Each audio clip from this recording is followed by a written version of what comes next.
Chineke okike abịa ma ya keneghi. Anyị keneghi. Ọgụ kelee n'igwe na ka efe dị ya n'ime, ka mmadụ ka ma mmụọ. A wee na-ekenekwa angels nya mmụọ ndị hapụrụ ka fa na-echekwa ana. Anyị ekene ndị nwoke, kene ndị nwaanyị, kene ndị ichie nwoke na ndị ichie nwaanyị, ndị mere ife tọrọ atọ, nke ndị ọcha na-akpọ sents. Anyị ekene eke, kene oye, kene afọ, kene nkwụ, kene eje ana, kene ndị dị ndụ, ndị ichie, ndị nze na ọzọ ndị dị ndụ. Anyị ekene ọnụ. Anyị si nke echi ka ọ zelụ na ife anyị na-ekwu maka ụbọchị, ife achọ ka anyị tụnye n'ụbọchị nke taa bụ ife gbasara Nnamdi Kanu na ọchịchọ nnwere onwe nke Biafra na ife ndị ọha na eze na ụbụbọ ha na-akpa. Mgbe Nnamdi Kanu nọ n'ụlọ nga, onweghị ofu onye ọha na eze, unu bụ ndị ọha na eze, onweghị onye ofu ọha na eze anyị fụrụ na jelo neta ya n'ime ụlọ nga ma ọ bụ so egbe eje kọt. Igbo gọvanọs onweghị onye anyị fụrụ ebe ahụ. Sọsọ onye gọvanọ jelo dị ya bụ gọvanọ ndị Yoruba, gọvanọ Ekiti steeti, Ayodele Fayose, Femi Fani-Kayode, Chukwuma Soludo and Pat Utomi nke onye Ibuzor. Igbo traditional rulers onweghị onye anyị fụrụ. Igbo leaders ndị si na ha bụ Igbo leaders onweghị onye anyị fụrụ. Ndị igwe niile onweghị onye afụrụ. Ndị nze na ọzọ niile onweghị onye afụrụ. Ọsọsọ ka nọ na kọt ọ nọ ka onye asị onye nwe enweghị nne na nna, ọ nọ asị onye enweghị mmadụ. Ọ dị ka ọ pụtalụ wee kpaghalịba na-agwa ndị mmadụ okwu dị iche iche ka eteta n'ụla ka ama ka anyị ga-esi enwere onwe anyị na onye na-ekili eki ya dị mma ikpo ntụ. Ndị ọha na eze wee pụta wee sị Kanu, Nnamdi Kanu na fa achọghọ Biafra na ife fa chọrọ bụ ka edozie Naijiria. Oke, ọ dịkwa mma na ọ bụrụ na edozie Naijiria maka na akpa alahụ n'ute. Mana ka njụgodo ajụjụ, ndị asị na fa bụ ndị ọha na eze onye ka unu bụ? Anyị chọrọ ka unu gwagodo anyị onye unu bụ. Kelu ndị họrọ unu wee sị unu bịa chebe ya na unu bụ ndị ọha na eze. Kelu mbọsị ndị Igbo, ndị na-anya motosaịkụl ọgbatumtum a na-akpọ ọkada, ndị na-azụ afịa, ndị gụrụ akwụkwọ, ụmụ akwụkwọ, ndị nkụzi, kelu mbọsị abịa na Ọnịcha, na Enugu maọbụ na Owerri maọbụ na Ụmụahịa maọbụ na Ebonyi wee tụọ vootu wee sị na ndị a bụ ndị ọha na eze n'ọnụ ya dịkwa ife na-eme n'ala Igbo. Eche nọ ndị MPN ekwu emefa mụrụ ọha na eze to harness the potentials of MPN during 1979 to 1983 elections. Kelu mgbe unu ji wee bụrụ onye ndu ndị Igbo? Ife unu bụ social cultural organization, onwe mgbe unu ji wee bụ ndị onye na-achị ndị Igbo, onwe ha nyere unu ọchịchị nwee kpuere unu okpu igwe maọbụ okpu ọzọ ndị Igbo. N'ụnụ lụchaa ọlụ maọbụ lụchaa ọlụ oyibo maọbụ zụkọta afọ ike gwa unu luo 70 na 80 na 90 years na unu eje n'Enugu je nọrọ ana. Unu nọrọ ana n'Enugu unu ewezie fon na-akpọ Abuja a na-enye unu bribe, na-enye unu ego unu a na-eli, o wee bụrụzie na ọnya kpatara unu ji bụ ndị na-achị ndị Igbo. Ka m gwa unu, ọ na-agba asọkali eze anya ekpuru nkịta wee gwu ya okwu. Ndị si na fa bụ ndị ọha na eze, for goodness sake, onweghị onye unu bụ. You people are just nobody. Onweghị ife unu na-eme mmadụ anyị emenwu, onweghị ebe unu na-eje mmadụ anyị ejenwu. Ọha na eze since 1970 wee ruo now, the federal roads n'ala Igbo bụ the worst in the whole nation. Ọha na eze ọ na-alụghị ya, onweghị ife unu mee maka ya. Ọha na eze ndị Hausa na ndị Fulani na-egbu ndị Igbo kwa mbọsị, every day by day n'ugwu Hausa. Ọha na eze ọ nọpụta na people na-enye press statement and that settles the matter. Ọha na eze onweghị ife unu menwu maka ya.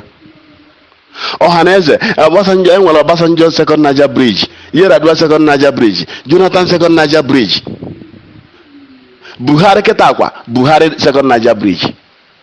Ọha na eze onweghị ife unu menwuru maka ya.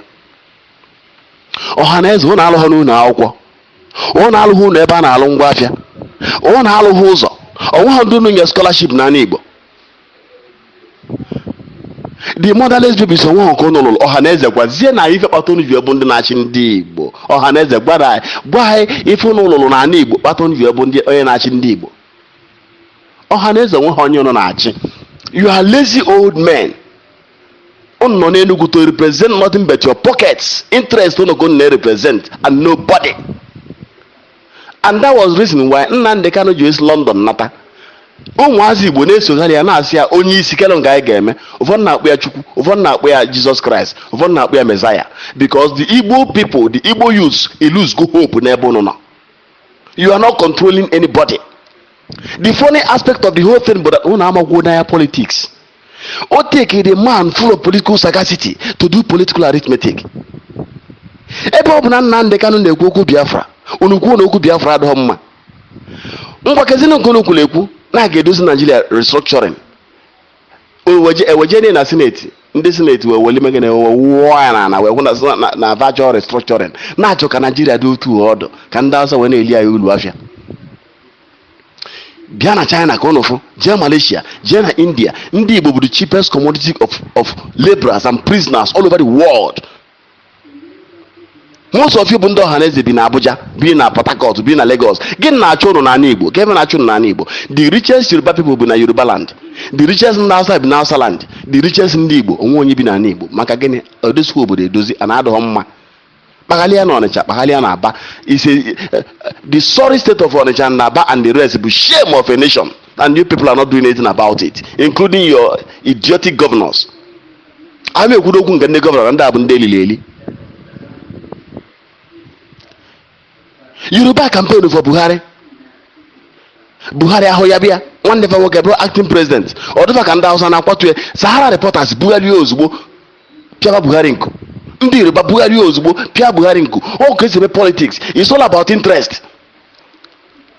Mana ife ụnụ chọrọ ebu ego a etilu n'akpa. Oke kịta ọ na-ekwu okwu restructuring eluo na Senate awụwa ya na which means kezi ife ụnụ prepare kelu mmemme ụnụ prepare zele ụnụ ji wee sị Nnamdi Kanu ya mechie ọnụ.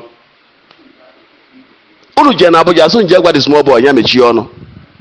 O kwere unu enyezili ya gịnị ka onye anyị? Nothing. Kelo ụdị ndị ala unu bụ. You people are old lazy stupid men.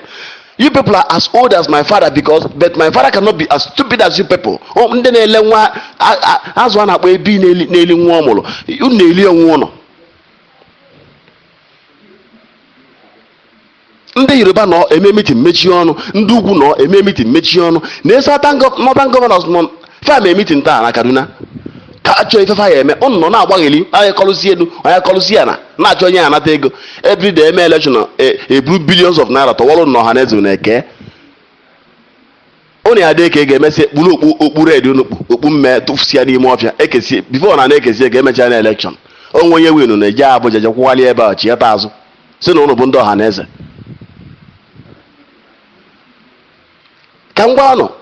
Leadership is all about taking responsibility. You have to become popular. You have to be accepted by the people, and the people will follow you. The Igbo population today have decided to follow Nnamdi Kanu. Eji onye nna ya bụ nna ya bụ Igwe. No si ụmụahịa ọ na ọ bụ ha n'Igbo. Ndị si na onwe right to conduct election na Anambra State. Oh, no one were right. No one right to stop election na Anambra State. Oh, no one. Zochala ezo. N'eli ego mụ na ụnụ ọnụ abụ ndị nwe right. The young man has taken the stage and you people cannot do anything about it. Onweghị ife unu ga-eme, onweghị ife unu chere unu na-eme anyị amaghọ. Onweghị ebe unu nọ ma ọzọ ya okwu anyị anọghọ na ya. So malụ na ya amalụ that enwere first, second and third French revolution. Ga-enwe revolution n'ala Igbo ka a zapụ people like you. Ebe niile ego unu dị n'ụwa niile anyị makwọ. Ebe ụmụ unu na-eje akwụkwọ anyị ma ebe all of them nọ. Investments nwere n'obodo Igbo ndị oyi na nwaanyị niile anyị ji track record of whatever you people are doing. But mgbe time ga-abịa, time is coming, mgbe unu nche niile ga-agbapụ out of this world because anyị chụbụ unu ebe ọsụkwa unu gbajie. There must be a serious political earthquake in Igbo land first. The Greeks that invented democracy puts in place mechanisms for checking political imbalances through the powers of vote. That was why the young man is asking you people to give us a date for referendum. Ndị kwere ekwe na ndị ekwe ha ka afụ ndị kwe na ndị ekwe ha. Ọ bụrụ unu nwa ife unu kwesịrị isi nọ na Biafra ka ekwu. ewe weluzie restructuring wee yọwa unu biko nke a na-abịa buru ụzọ daada okwu unu bịagodo buru ụzọ were okwu aka ekpe zonye unu kwesịrị ijidesi Nnamdi Kanu aka n'ukwu kpọba ya n'Enugu chie ya ofu echichi afọ na ndị Igbo niile chọrọ ịna eweluzie restructuring wee yọwa unu biko nke a na gbaji Abuja Erufai na mbọsị ya na-ekwu na ndị Igbo has to denounce Nnamdi Kanu omeghe one week no denounce Nnamdi Kanu tụfịa akwa ndị ọha na ezifele mewukwa ọnụ lazy old men. Man, get it into your old heads that you cannot harass the lion out of the jungle because the lion is the king of the forest. The Igbo youths, the youth of my generation, have decided to take the bull by the horns. Whatever it will take to eradicate all of you from the spheres of our political life, we will do it. Also, Igbo, that's your business. Just continue with your stupidity. Time, Nadia. All you people will run away from Igbo land. Whatever you run to will chase you and get hold of you. Call the good in.